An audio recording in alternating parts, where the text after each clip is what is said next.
कहवा में जन्मे राम, कहाँ में जन्मे कृष्ण, होई ललना कहवा में जन्मे हनुमान, तीनों गरवा सोहर हो।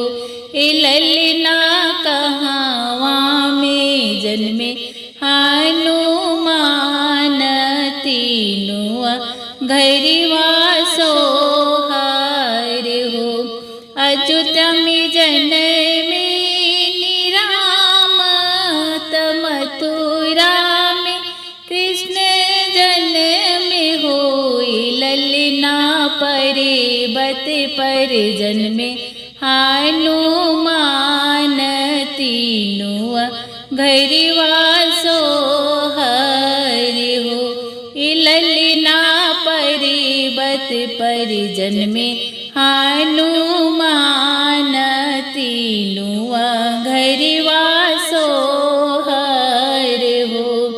कि करहि जन्मे राम, कि करहि कृष्ण जन्म होई। ललना के कराहि जन्मे हनुमान, तीनों गरवा सोहर हो।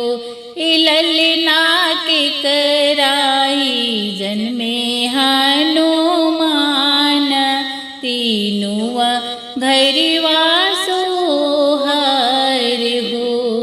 कौशल्या के जन्मे राम, देवकी के जन्मे कृष्ण होई। ललना अंजनी के जन्मे